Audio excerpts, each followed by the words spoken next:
nosotros la inspectora general de Puerto Rico, Ibelis Torres Rivera. Bienvenida, inspectora, ¿cómo está usted? Muy bien, gracias siempre por la invitación. Bueno, contenta de verle porque las últimas semanas aquí hemos estado reseñando muchísimos temas y hay una duda, creo, en la ciudadanía sobre las agencias fiscalizadoras, tanto ética gubernamental, contralora y en el caso de su oficina, particularmente con temas de índole federal.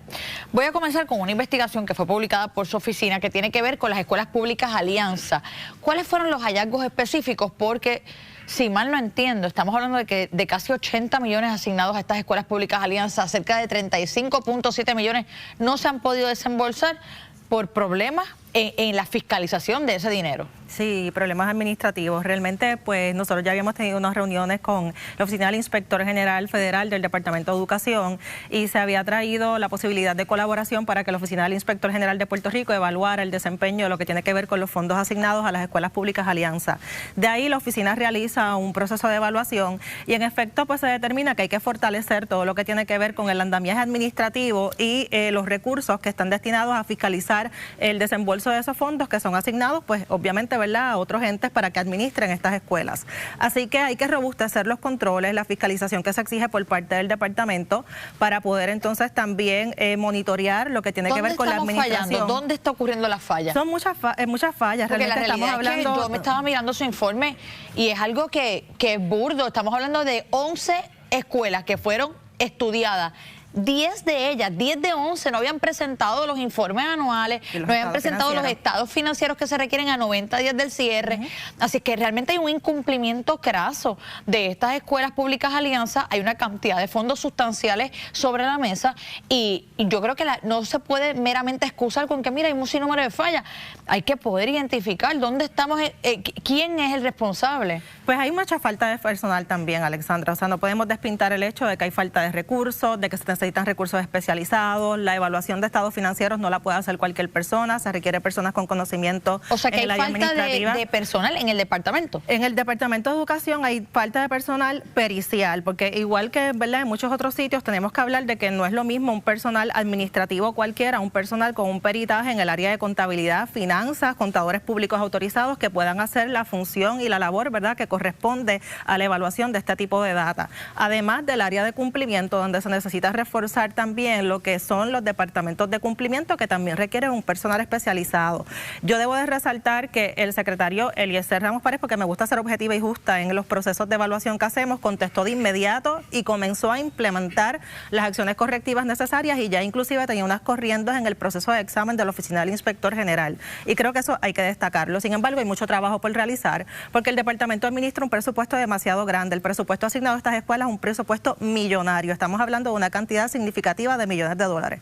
Entonces, pues tenemos que traer lo que se necesita, ¿verdad?, en la estructura y en el andamiaje de destinar los recursos administrativos para poder entonces hacer el proceso de monitoreo y fiscalización y que va más allá, porque también hay que garantizar que estas escuelas funcionen adecuadamente, porque hay que entonces también mirar lo que son las métricas que producen estas escuelas y cómo los servicios se están garantizando a los estudiantes, que viene también, ¿verdad?, de ese proceso de que si no podemos fallar en lo básico, que es la información, ¿verdad?, que estamos obligados a cumplir, como la información financiera y los estados financieros que tienen que producir estas personas que administran las escuelas Alianza, pues entonces para garantizar a su vez que se dé el cumplimiento en los servicios a los estudiantes. Sin duda alguna podríamos estar aquí hablando largo y tendido de la fiscalización, particularmente del Departamento de Educación, de lo que pasa en las escuelas, pero quería aprovechar que la tenía aquí. Su oficina ha solicitado un presupuesto en particular. De hecho, creo que han catalogado como nefasto el recorte de la Junta de Control Fiscal. Hábleme un poco de dónde están parados, qué están solicitando. No, ¿verdad? No sé de dónde salió el titular digital que vi en un medio. La realidad es que eso no es la que la Oficina del Inspector General presentó en la solicitud presupuestaria. Nosotros siempre hemos, ¿verdad?, administrado el presupuesto de manera diligente y hemos trabajado con el presupuesto, hemos sido consistentes en la solicitud de presupuesto que hemos realizado. Sostenemos, ¿verdad?, la necesidad presupuestaria para eso mismo que te estoy hablando, traer también recursos especializados. Aquí cuando se habla de recursos necesarios para fiscalizar, estamos hablando ya de auditores en el área de sistemas de información, auditores forenses, auditores que puedan conocer lo que es la especialidad en el área de análisis de data, en inteligencia artificial. Ya estamos hablando, ¿verdad?, de que nos estamos moviendo a otro campo, otra materia, y en la medida en que invertamos en esos recursos, pues podemos demostrar, ¿verdad?, una mejor fiscalización. También quisimos presentar que nosotros hemos sido consistentes en que por cada dólar que se invierte en la oficina del inspector general, el retorno es de $87, ¿verdad?, al Estado, con todo lo que nosotros hemos identificado y los costos cuestionados que van sobre $4.000 millones. Sin duda alguna hay un retorno sobre la inversión que es sustancial. Y importante, porque el presupuesto de la oficina del inspector general es solamente el 0.07% de la totalidad de los fondos y el presupuesto que tiene la responsabilidad de fiscalizar. Así que cuando vemos, estamos hablando solamente de un 0.07% que representa esa del presupuesto de fiscalización. Correcto. O sea que ustedes del bizcocho completo, la tajadita de ustedes es un punto ¿qué? 0.07%. Un 0.07% en cuanto a presupuesto se refiere. Yo quiero tener bien claro lo siguiente. ¿Qué casos o qué investigaciones caerían bajo la jurisdicción de su oficina? Todo lo que tiene que ver con la rama ejecutiva. Así que nosotros no podemos fiscalizar ni municipios, ni rama legislativa, ni poder judicial, porque la ley, el único poder que nos ha dado es la rama ejecutiva. ¿Y puede ser ejecutiva tanto con fondos federales como estatales? Sí, de hecho hemos hecho múltiples investigaciones con fondos federales. Ejemplo de eso, ¿verdad?, es la intervención que hemos realizado en el Departamento de Educación.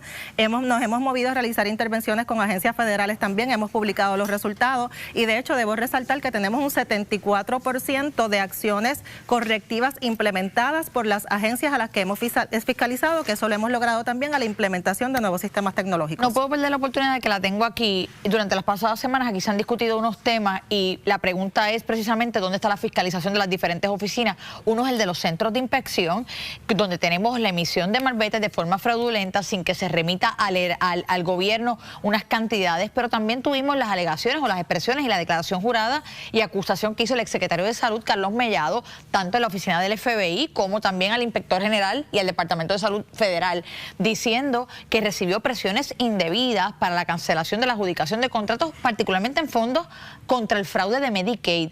¿Su oficina va a investigar alguna de estas dos cosas? Es importante destacar que el Código Anticorrupción establece que las agencias administrativas no deben iniciar un proceso de investigación o intervención cuando el Departamento de Justicia está realizando un proceso investigativo. Así que en aquellos casos donde el Departamento de Justicia ha confirmado que está llevando a cabo un proceso de investigación, las agencias administrativas tienen que paralizar sus procesos por virtud de ley. Así que en ese caso, ¿verdad?, las entidades, cuando tienen la facultad de así hacerlo, se proceden con los procesos de investigación. Que esas cosas están bajo la investigación de justicia, ustedes... Por disposición de ley se establece que las agencias administrativas paralizan los procesos que podrían estar llevando a cabo para no duplicar los esfuerzos de otras agencias y para que entonces se conduzcan los procesos que pueden estar en el área criminal y no en el área administrativa. Esa es la explicación que eso tiene. Wow, pero honestamente yo creo que, voy a hablar por mí, no, ¿verdad?, no voy a hablar por toda la ciudadanía, pero me parece una locura, particularmente cuando hay cuestionamientos. Tenemos en la Secretaría de la Justicia, son nombramientos hechos por la gobernadora. Tenemos un secretario de la Gobernación que por orden ejecutiva supervisa a la secretaria de Justicia. Si él está siendo investigado y él de por sí está adelantando resultados de investigación públicamente a la secretaria de Justicia y sabemos que todo lo que investiga es justicia, entonces usted no lo puede investigar, pues... ¿dónde cae la posibilidad de que haya rendición? Pero eso es lo que la ley dispone y si una persona levantara ese argumento y lo llevara al tribunal, pues probablemente se sostendría porque es lo que dispone, ¿verdad?, el estatuto legal. Si justicia determinase que no ocurre nada y cierra una investigación, puede revertir y ustedes podrían abrirla. Y podría inclusive revertir el expediente a las oficinas administrativas para que solicite entonces la continuidad de la investigación y eso así se contempla también en la ley. Inspectora, gracias por estar con nosotros. Siempre a la orden. Bueno, ¿qué ha estado ocurriendo con todo el tema?